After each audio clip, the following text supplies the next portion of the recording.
you been seen looking in all the cars? Oh? Yes, you Yeah, have. we have. Yeah, other officers that are based there have seen you looking in the cars. Have you been looking in the cars on the car park? Sorry, just quickly, yeah? Just for my safety, yeah? No, this isn't about your safety. Really. This is being recorded. Yeah, just for my safety, because you guys are getting a bit weird. Okay. No, have you been looking in those cars on that car park? Yeah. Okay then.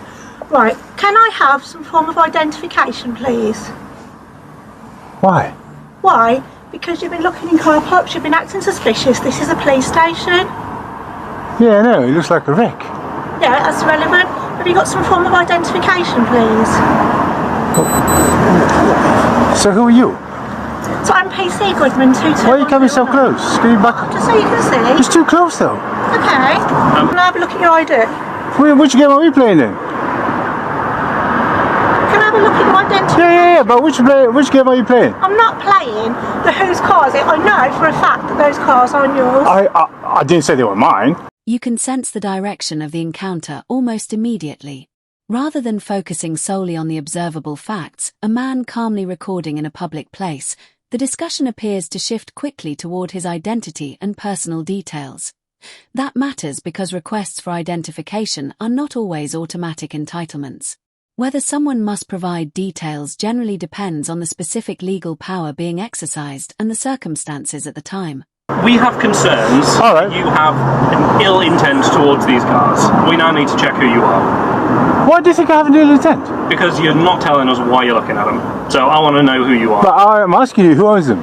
You don't need to know that. Why not? You don't own that car. I never said I own it. We know that. We now need to see your ID. Now you need to see my ID. Yeah. We need to figure out who you are and why you're here.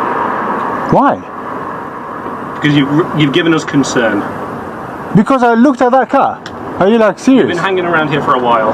Concerns that you are doing something you shouldn't be here. Yeah. We want to know who you are. So yeah, I looked at that one. Yeah, you're right. You looked over into the backyard. I know you did because I saw you. Yeah, I had a quick look. So what's your name? And then I walked this way. So what's your name? Why do you need to know my name? Because I need to know who you are. Well, you don't really. I really do. Because I've got concerns that you might be planning something to do with this police station. Like what? You tell me. So hang on, we started with a car and now it's the whole police station. Are you like crazy or something? Yeah, because security-wise, I want to make sure that nothing's going to happen to this building. So I want to know who you are. I thought you were worried about the car. Cars, buildings are all here. Yeah. Either way, it's irrelevant.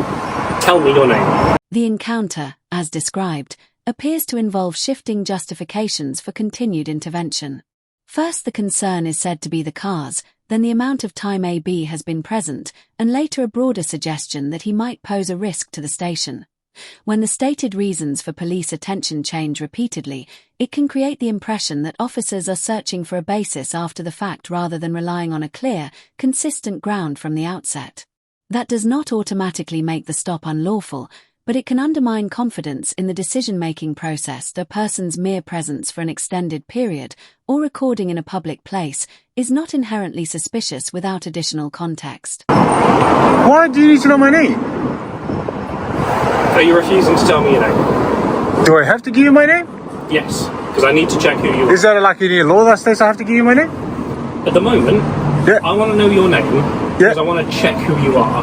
If you refuse to cooperate with me here, it might be that the only alternative I have is to stop search you, in which we do need your details. Search me, like, for what reason? You may have something in your bag that you might have something in your pocket. that you might be planning on breaking into a car with. You've been seen looking into cars. That might be.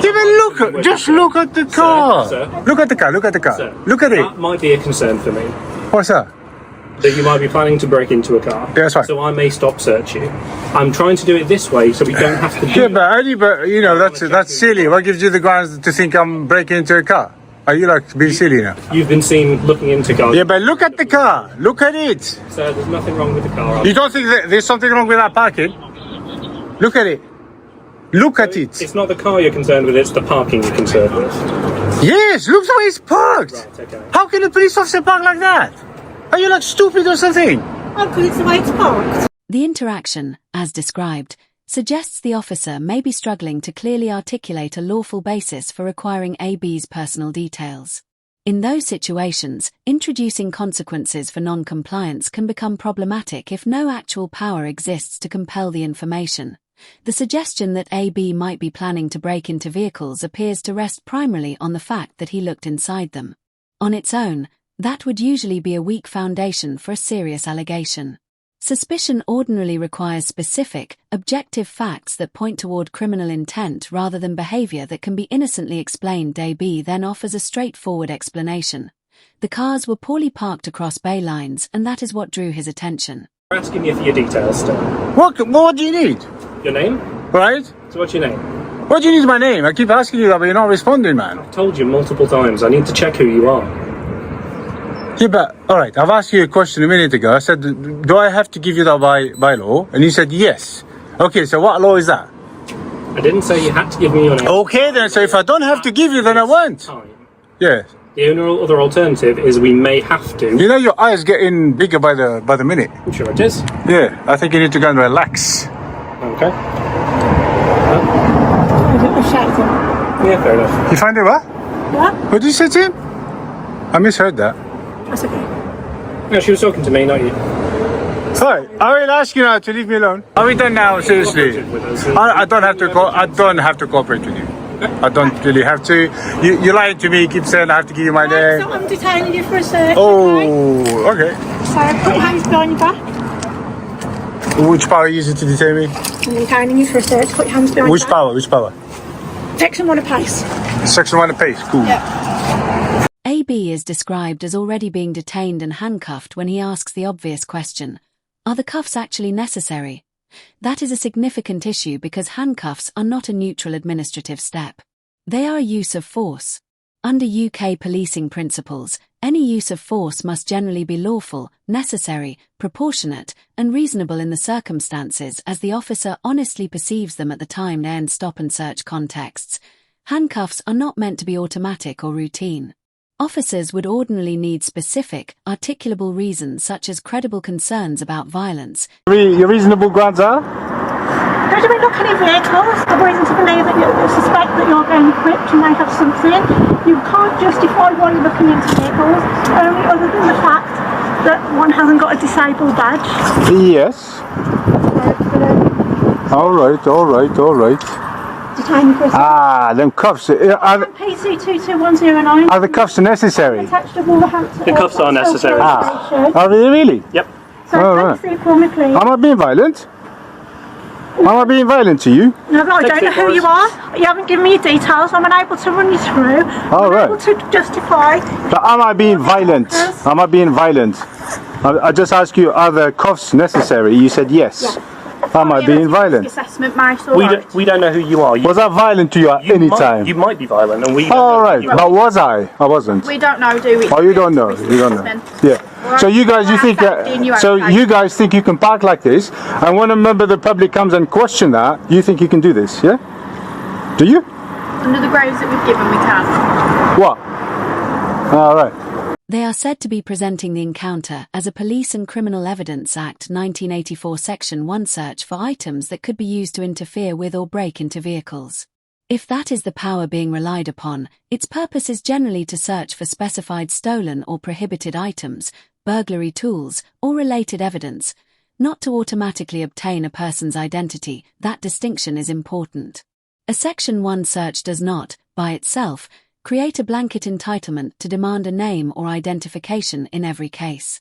Separate powers or circumstances would normally be needed if officers wished to compel personal details. So if, while searching for suspected tools, the questioning turns primarily to where is your ID? Identification.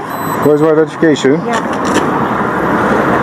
Driving license, provisional license, anything Driving like that? license. I'm not driving, my friend. Okay. Got a passport at all on you? I'm not going on holiday. This is not a border. What's your name, then, I'm just sir? seeing if you've got any identification that you're willing to provide. Okay, so you done Section 1 and pace? Yeah. You've searched? Yeah. You haven't found nothing? Well, I'm Time to release me. I don't think you're entitled for my name under Section 1 and pace, are you? Although you used it unlawfully. I'm still in cuffs. Can you detain me and let me go? Right. Can you confirm your name for me? Can you release me after the search? You've searched me now. Section 1 and Haven't pace. searched your body yet. Can you All right, confirm- go ahead. I'm waiting. Can you search him, sure? Got a second. All right, search me. Just take a step I forward. thought you're only interested in... hang on, what are you looking for again? What are you looking for? What items are you looking for? So we are looking for anything that you may use to break into Such a car. as? Crowbar, small... Alright, so are you going to look for a crowbar in my pocket, are you? It can create the impression that the practical focus of the encounter has shifted away from the stated search objective. AB's challenge appears to be directed exactly at that inconsistency. If the legal basis is a property-related search, why does identity become the central issue? That does not necessarily invalidate the search on its own, but it can weaken confidence in the coherence of the officer's stated rationale. When the operational focus and the legal power seem misaligned, the justification can start to look less clear and more vulnerable to scrutiny. Alright, so why is she so desperate for my ID? Because we like to ask people if they look well. Now you like to ask. I think you're looking for my ID, let's be honest. Are you looking for my ID? Because you're not going to find it. But anyway, carry on. The grounds were vehicle interference.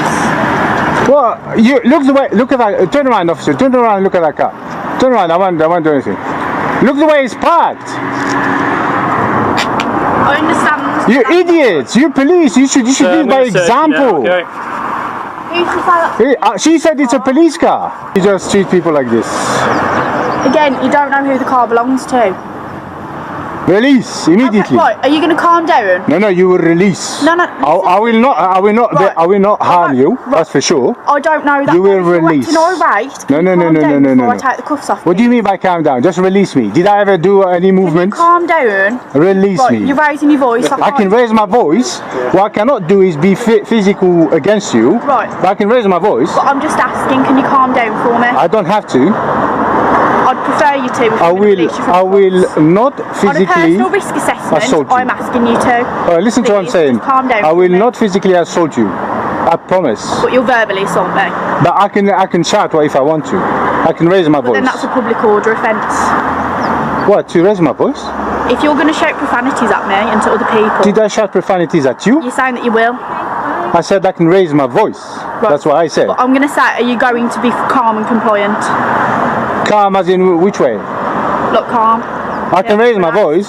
Chill and relax. I can call you idiots, for example. It's not very nice. Which I will. I know it's not very nice, but you guys are not very nice. School. AB raising his voice to demand release does not automatically amount to a public order offence. Under Public Order Act 1986, volume alone is not usually the deciding factor. For example, offences such as Public Order Act 1986 Section 5 have historically required conduct involving threatening or abusive words behaviour, with the statutory wording having changed over time, together with surrounding circumstances that make the behaviour likely to cause harassment, alarm, or distress. Simply speaking loudly, challenging police actions, or expressing anger does not by itself necessarily meet that threshold.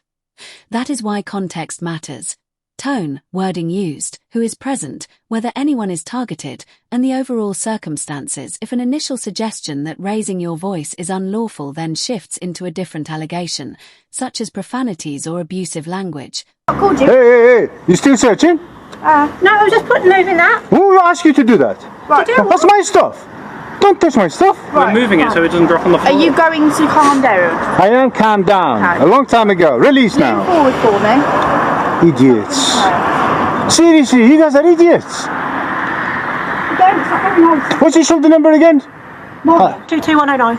22109. Yeah. You said that. Oh, Wait. damn. Chill. What do you mean chill? I am chill. Look how purple my hands are. Look. Right, Can you see that? Are you going to let me take this out? Yeah, go on. Right, I don't trust your hands there. Can you put your hands on? I can put all of my hands where I want. I'm free to go. Yeah, but I'm again. The only place I can put them is on you. Other than that, I can put them where I want. Look at the state of my hands. You're not going to put your hands on me, are you? Yeah, that's what I said. I said that's the only place I'm not gonna. Okay. You know. Are you getting on this bus? Search record. Do you really think you're gonna get away with it? Search record. Listen, we haven't got that far, have we? The officer that searched. Am I free to go? will provide a search record. Am I Do you free want to a go? receipt of the search record? Yes, am I free to Then go you though? need to wait for the receipt number. Right, am I free to go? Am I free to go? Am I free to go? If you want to, you can do. Am I free to go? Nobody's You responding. are free to go. I was just Okay. telling you the grounds. Now, I want a search record. Yes, yeah. Right, okay. No, I'm not going to calm down. Look what you've done to me. No, do you want So to don't wait? tell me to... What stands out here is the transition, or apparent lack of one, after the search concludes and nothing is found. Once a search under Police and Criminal Evidence Act 1984 Section 1 has been completed with no relevant items located, the basis for heightened control measures often weakens significantly. That does not mean officers must instantly drop all caution, but it usually means the risk assessment should be actively reconsidered if one officer is still handling AB's belongings while another continues issuing forceful commands during cuff removal. It can suggest the encounter has remained in enforcement mode rather than shifting toward resolution. In the meantime, I'm going to film all these cars, make sure I get all the registrations. I'd advise you don't do that. I will advise you to, because you just annoyed me now, so that's what's going to happen. Not to do that. What's happened? Why you searched? I'll save you some of He says he's going to stay around and film all cars. Yeah, I advised him why not? to do that. You can advise what you like. To advise you not to film inside the car. I will. don't know what data protection might be in there. So if someone's got a parcel in their car, it's got their address on it, that's it's personal information in it. We're just In it. asking you to be considerable about In it, I'll tell you what's in it. They should not leave anything that will breach data protection inside their cars. So if I find something like that, then I will definitely film it and show you that you guys are negligent. Oh, you guys came out in that car? That final point from the officer appears to misunderstand the basic function of data protection. LAW, UK General Data Protection Regulation and Data Protection Act 2018 primarily regulate how organisations, businesses, public bodies, and in some cases individuals process personal data. They are not general anti-filming laws,